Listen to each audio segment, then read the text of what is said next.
بلکہ آج کل تو فیشن کے طور پہ 4 آدمی اکٹھے بیٹھتے ہیں تو ایک بندہ کہتا ہے جی آج کل دین پہ چلنا بڑا مشکل ہے، اور سارے اس بات میں سر ہلاتے ہیں یہ واقعی آج کل دین پہ چلنا بڑا مشکل ہے۔ تو میں اس کے جواب میں سادی سی باتیں کیا کرتا ہوں، میں کہتا ہوں صاحب تیرے لیے مشکل ہے، یہ وہ بندہ کہہ رہا ہے جو مسجد میں آتا ہے تو باہر پہرے دار کھڑا ہے، اس کو ذرا نہ پہنچ جائے، موسم کے مطابق ٹھنڈے پانی سے وضو دستیاب ہے اور اندر اے سی لگے ہیں، قالین بچھے ہیں، ماحول میں لطافتیں ہیں۔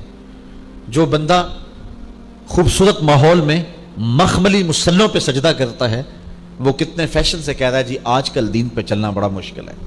تو میں اس کے جواب میں کہا کرتا ہوں صاحب تیرے لیے مشکل ہے یا تپتی ہوئی ریت پر سجدہ کرنے والے بلال حبشی کے لیے مشکل تھا؟ دین پہ چلنا تیرے لیے مشکل ہے یا کربلا کی ریت پہ اور بہتے ہوئے خون کے باوجود سجدہ نہ قضا کرنے والے حسین کے لیے مشکل تھا؟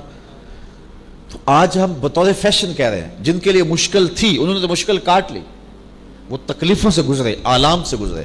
بلال حبشی رضی اللہ تعالیٰ عنہ کو کون کون سے دکھ نہیں دیے گئے، اور میں اور آپ دیکھیں کہ ہم نے جب سے ہوش سنبھالی ہے ہمیں دین کے لیے کیا مشکل آئی ہے۔ میں اگر آپ کے سامنے کچھ کہنے کے لیے آیا ہوں تو میرے سامنے ماحول آراستہ ہے، پھول پڑے ہیں کہ میری طبیعت پہ جو ہے وہ ایک خوشگوار اثر مرتب ہو، مجھے لاؤڈ سپیکر دیا گیا ہے کہ مجھے زور سے بولنا بھی نہ پڑے، میرے سامنے پانی رکھا گیا ہے کہ میرا گلا خشک ہو جائے تو میں 2 گھونٹ لے لوں، آپ کے چمکتے چہرے، روشن پیشانیاں اور آنکھوں میں لکھا پیار مجھے بات کرنے پہ آمادہ کر رہا ہے، تو میں 10 گھنٹے بھی گفتگو کروں تو مشکل نہیں ہوگا۔ مشکل تو ان کے لیے تھی جب وہ بات کرتے تھے تو پتھر اٹھتے تھے، اور جب وہ بات کرتے تھے تو آگے سے جو ہے وہ اذیتیں کھڑی ہوتی تھی، لیکن اس کے باوجود بھی انہوں نے حق کا دامن نہیں چھوڑا ہے۔ حضرت بلال حبشی کو ان کا ظالم آقا مارتا ہے امیہ کہ بلال رک جاؤ، باز آ جاؤ، کھالو دھڑ کے رکھ دوں گا، لیکن بلال مسکرا کے کہتے ہیں تو ترش روح ہو کے گالی ہزار دے، یہ وہ نشہ ہی نہیں جسے ترشی اتار دے۔ یہ محبت رسول کا نشہ ہے، تو جتنا مجھے ظلم اور جبر کی چکی میں پیسے گا یہ نشہ اور زیادہ گہرا ہوتا چلا جائے گا اور بدنامی سے بڑھتا ہے۔ محبت کا جنوں نشہ اتنا ہی تیز ہوتا ہے جتنی ہوا لگتی۔ کہا تو جو چاہتا ہے کر، میں راہ دین نہیں چھوڑوں گا۔ وہ پتھر مارتا ہے، وہ کوڑے برساتا ہے، بلال مسکراتے ہیں۔ کسی نے گزرتے ہوئے کہا بلال عجیب تماشا ہے، تمہارا ظالم آقا کوڑے مارتا ہے تم آگے سے مسکراتے ہو۔ تو بلال نے جو جواب دیا سننے کے قابل ہے، فرمانے لگے تم بازار سے جاؤ نا مٹی کا پیالہ خریدنے کے لیے بھی، تو اس کو بھی ٹھونک بجا کے دیکھتے ہو کہیں کچا تو نہیں ہے، اس کی آواز تو ٹھیک ہے۔ کہا تم تو مٹی کا پیالہ بھی خریدنے جاؤ تو ٹھونک بجا کے دیکھتے ہو کہیں کچا تو نہیں ہے، اس کی آواز تو ٹھیک ہے۔ میرا مالک بلال کو خرید رہا ہے، دیکھ رہا ہے بلال کچا تو نہیں ہے، اس کی آواز تو ٹھیک ہے۔ میں کہتا ہوں مالک کھال بھی ادھر جائے گی، حق حق کی آواز ختم نہیں ہوگی۔ زخم پہ زخم کھا کے جی، خون جگر کے گھونٹ بھی، آہ نہ کر لبوں کو سی، یہ عشق ہے دل لگی نہیں۔ اگر دعوی محبت کیا ہے تو یہ دکھ سہنے پڑیں گے، تکلیفوں سے گزرنا پڑے گا۔ حضرت خباب بن ارت آتے ہیں، حضور کعبہ شریف کی دیوار کے ساتھ ٹیک لگا کے بیٹھے ہیں، کفار کے ظلم و جبر اور تعدی ان کی کہانیاں سنائیں۔ حضور نے فرمایا خباب گھبرا گئے ہو، تم سے قبل ایسے لوگ بھی گزرے جن کے جسموں کو لوہے کی کنگھیوں سے چھیدا گیا، لیکن انہوں نے حق کا ساتھ پھر بھی نہیں چھوڑا۔ آپ تاریخ پڑھیں، ہم دیکھتے ہیں کہ 2 اونٹوں کی پچھلی ٹانگوں سے ایک شخص کی ٹانگیں باندھ دی جاتی ہیں اور کہا جاتا ہے دین سے منحرف ہو جا ورنہ ان اونٹوں کو ہانکا لگائیں گے اور تیرا بدن 2 حصوں میں چر جائے گا، اور وہ آگے سے کہتا ہے جو کرنا ہے کر لو، میں دامن نہیں چھوڑوں گا حق کا۔ اور پھر اونٹوں کو ہانکا لگایا جاتا ہے، اس کا بدن چرتا ہے، سرخ سرخ خون کے قطرے گرتے ہیں۔ ہمیں تاریخ بتاتی ہے جب تک زبان بولتی رہی یہی لفظ زبان پہ جاری تھے، فزت برب الکعبہ، کعبے کے رب کی قسم زندگی کی بازی جیت گیا۔ میں ذرا دیکھوں کہ بچپن سے لے کر اب تک مجھے دین کے راستے میں کیا مشکل آئی ہے، آپ سوچیں آپ کو دین کے راستے میں کیا مشکل آئی ہے، اور ہم کتنی شوخی سے اور کتنے نخرے سے کہتے ہیں آج کل دین پہ چلنا بڑا اوکھا ہو گیا۔ میاں اوکھا وقت آئے بھی تو دوسرا کوئی آپشن ہی موجود نہیں ہے، اور وہ وقت ہے، اس وقت کی نشاندہی بھی کی گئی ہے جب ایمان محفوظ رکھنا اتنا مشکل ہو جائے گا جس طرح ہتھیلی کے اوپر انگیارہ رکھنا مشکل ہو جائے گا، لیکن حق والے پھر بھی حق کا ساتھ نہیں چھوڑیں گے۔ اور ہم صرف اسی پہ مطمئن ہو جانا چاہتے ہیں کہ ہم نے لا الہ الا اللہ پڑھ لیا، یہی ہمارے لیے کافی ہے۔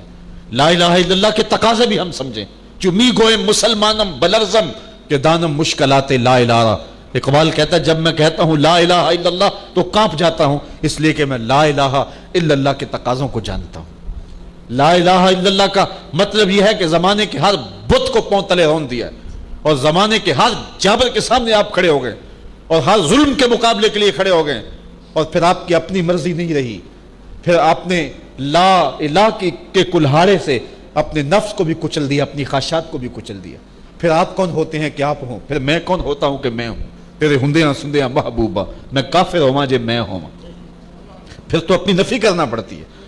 تو آج اعمال صالحہ ہمارے لیے بوجھ بنتے چلے جا رہے ہیں، جبکہ ہمارا رب ہم سے عمل صالح کا نور مانگتا ہے، اور ہمارے رب کا تقاضا یہ ہے کہ تمہاری زندگی اچھے اعمال کا ذخیرہ ہو۔ الا الذین آمنوا وعملوا الصالحات، یہ خسارے سے بچنے کا راستہ ہے، صالح اعمال کا زیور۔ آج بطور مسلم ہم دنیا کے اوپر رسوا ہو رہے ہیں، اور ہم سمجھتے ہیں کہ ہم کیوں یہ مصیبت کاٹ رہے ہیں۔ کبھی ہم خود دیکھیں، تدبر کریں تو یہ ہمارے گناہوں کی سزا ہے اور ہمارے رویوں کی سزا ہے جو ہم کاٹ رہے ہیں۔ ہمارا ایمان ہمارے لبوں تک، ہماری زبان تک، اور ہمارے انداز زندگی جو ہے وہ اس سے ہمارا ایمان دور ہوتا چلا جا رہا ہے۔ اپنے طرز زندگی پہ غور کریں، اپنا انداز معاشرت دیکھیں، ہمارے رب کا جو ہم سے تقاضا ہے اور ایمان کا جو تقاضا ہے، اس تقاضا ایمان کو سمجھیں۔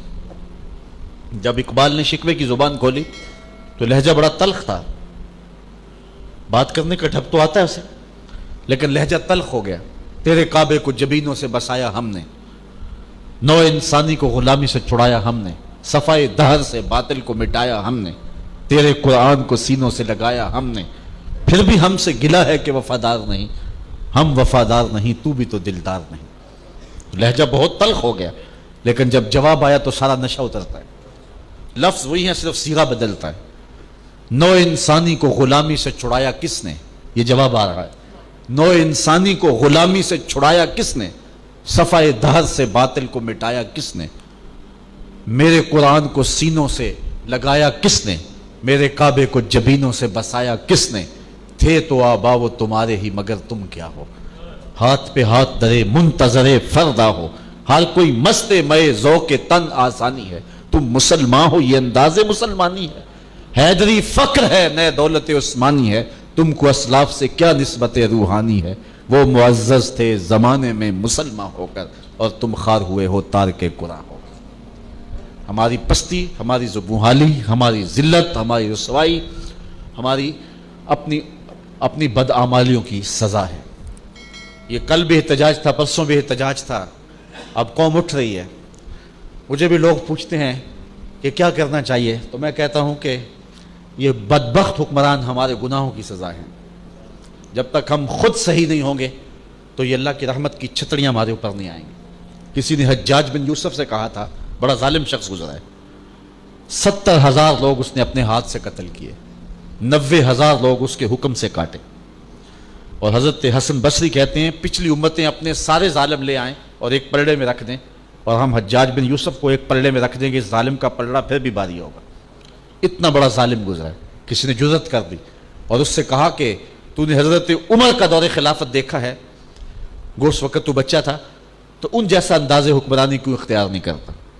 تو اس نے 2 لفظی جواب دیا جو ان موجودہ حالات میں ہمارے لیے بہت بڑا آئینہ ہے۔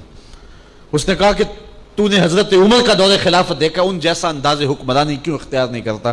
تو حجاج بن یوسف نے جواب میں کہا تبازروا اتعمر لکم، تم ابو ذر جیسی رعایا بن جاؤ، میں عمر جیسا حکمران بن جاتا ہوں۔